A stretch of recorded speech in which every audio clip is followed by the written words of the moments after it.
At 20, West Tip. The 1986 Grand National winner's inclusion is sure to raise a few eyebrows. After all, he was successful only once at the festival, when carrying 10-13 to victory in the Ritz Club Handicap a year before his Aintree title. But on the score of durability, West Tip gets top marks, as all told he made 9 successive festival appearances between 83 and 91.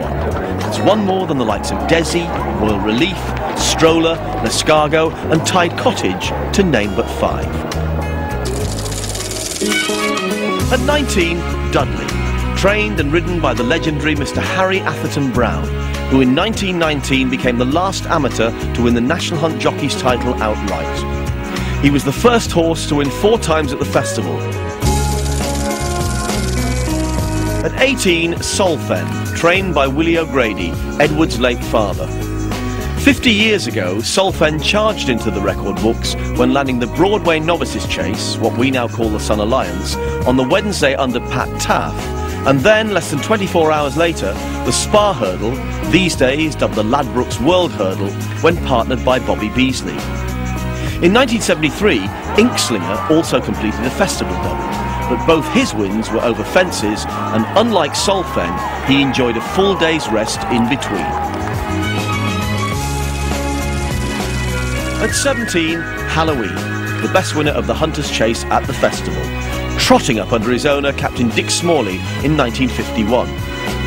Bought for just £90, Halloween went on to land the King George on 2 occasions and was also placed second twice and third twice in the Gold Cup.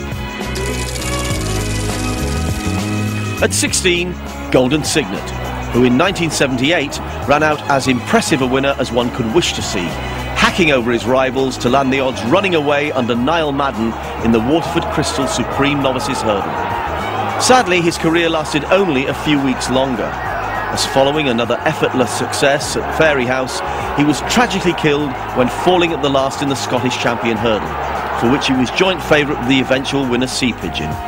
What he might have achieved had that not occurred is anyone's guess.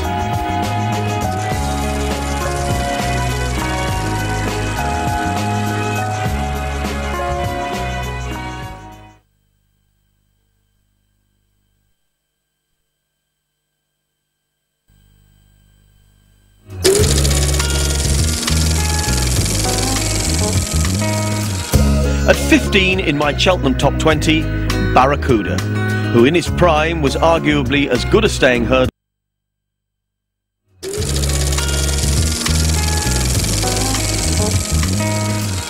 At 15 in my Cheltenham Top 20, Barracuda, who in his prime was arguably as good a staying hurdler as we've seen at Cheltenham. A racing record of 18 wins and 7 seconds from a total of 27 starts marks him down as something out of the ordinary. And his second success at the festival in 2003, gained at chief expense of 2 fine and peak form stayers, Iris's Gift and Limestone Lad, was a superlative performance. The race of the meeting. Barracuda and Iris's Gift. There's a half length between the pair. Barracuda is going to hold on to his Stayers Championship. Barracuda wins again. At 14, Big Bucks. With the greatest respect to Ingles Drever, Crimson Embers and Galmoy, all cracking Cheltenham long-distance performers, if there's been a better staying performance than Barracuda's over timber at the festival, it surely came last season, courtesy of this big dark brown French bred. Sent back over the smaller obstacles, having lost his way over fences, Big Bucks dominated the staying division, ultimately landing a very strong renewal from Punchestown's, the pair a mile clear. Everything Big Bucks has done since then continues to reinforce the view that he's uniquely talented.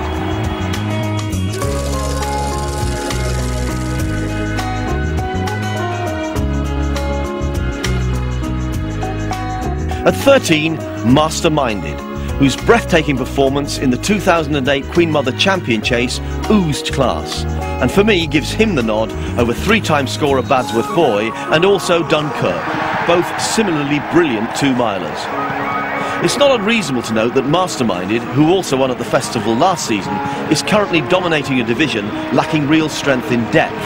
There's surely no arguing that on this day he looked almost invincible.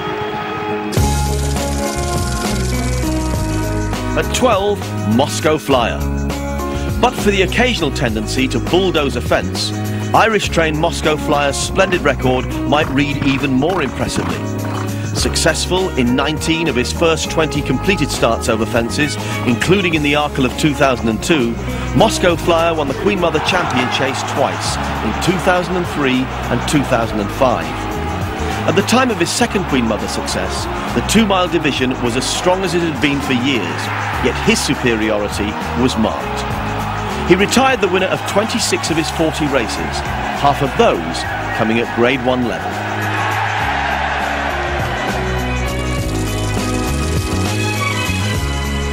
At 11, L'Escargot, who gets the nod over those undoubtedly more glamorous Cheltenham stars.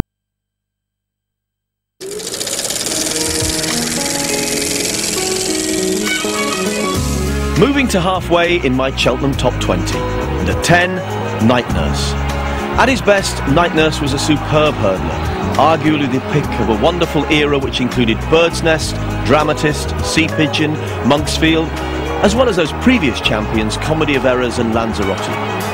Over 2 seasons in 75-6 and 76-7, Night Nurse ran 15 times, winning on 13 occasions and finishing second twice in a group of races that comprised top handicaps as well as weight for age races, notably 2 champion hurdles. Openly campaigned and immensely popular, later on Night Nurse developed into a quality chaser, finishing second in a Gold Cup in 1981. However, it was his hurdling exploits that set him apart. All told, he won 19 and was placed in 10 of his 32 starts over timber.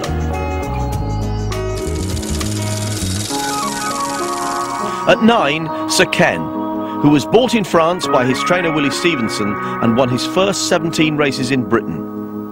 When landing the first of 3 champion hurdles in 1952, he ended the reign of the previous 3-time veteran winner Hatton's Grace. Interestingly, Tim Maloney, who'd ridden Hatton's Grace to his 3rd success, reckoned Sir Ken to be different class. In 1954, even though Sir Ken had begun to lose a bit of speed, he outstayed his rivals to complete his hat-trick. 4th in 55, he then had his attentions turned to fences, winning the Cotswold Chase, better known these days as the Arkle. At 8, Dawn Run, whose achievement in winning the Gold Cup and the Champion Hurdle obviously marks her as unique. A number of champion hurdlers have attempted the feat, among them greats such as Ken, Lanzarote, Beulah and Night Nurse. But only this Irish-trained mare, tragically killed when attempting to win a second French champion hurdle following her Gold Cup triumph, has so far managed the feat. Somewhat moody, occasionally clumsy. There's no arguing that Dawn Run was hardly impressive when landing the odds in the champion hurdle. However, the ground rode unsuitably fast that day. In the Gold Cup 2 years later, notwithstanding training setbacks and jumping deficiencies, she recovered from a blunder at the top of the hill to cut down wayward lad near the finish, in the process sparking scenes of unconfined joy.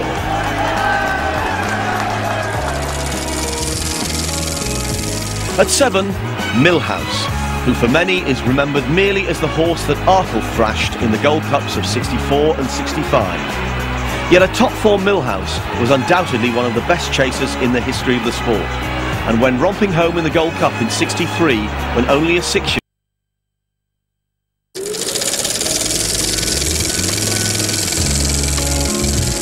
And so to the top 5 in my Cheltenham top 20. At 5, Easter Hero, facile winner of the Gold Cup in 1929 and 1930. Utterly dominant around park courses in Britain, unsurprisingly, Easter Hero proved in a different league to his rivals at Cheltenham, winning by 20 lengths each time.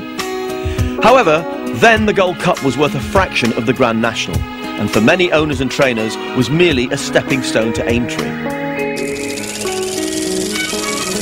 At 4, Flying Bolt, the most versatile horse in chasing's history, and arguably as good as any to have competed in the sport.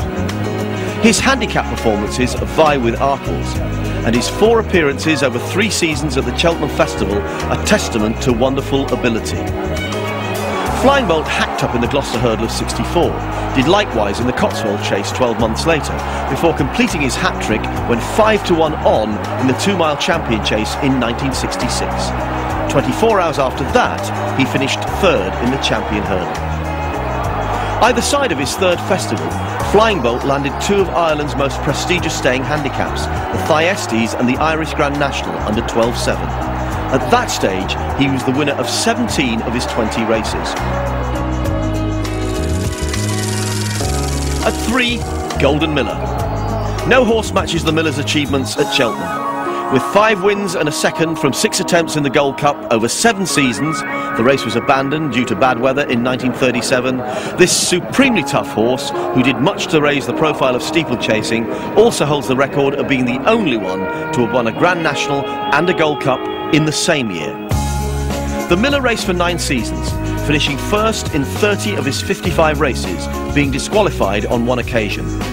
Sidney Galtree, a leading journalist of his time, perhaps best summed up the affection for which the nation held for Dorothy Paget's great chaser, dubbing him a god on 4 legs.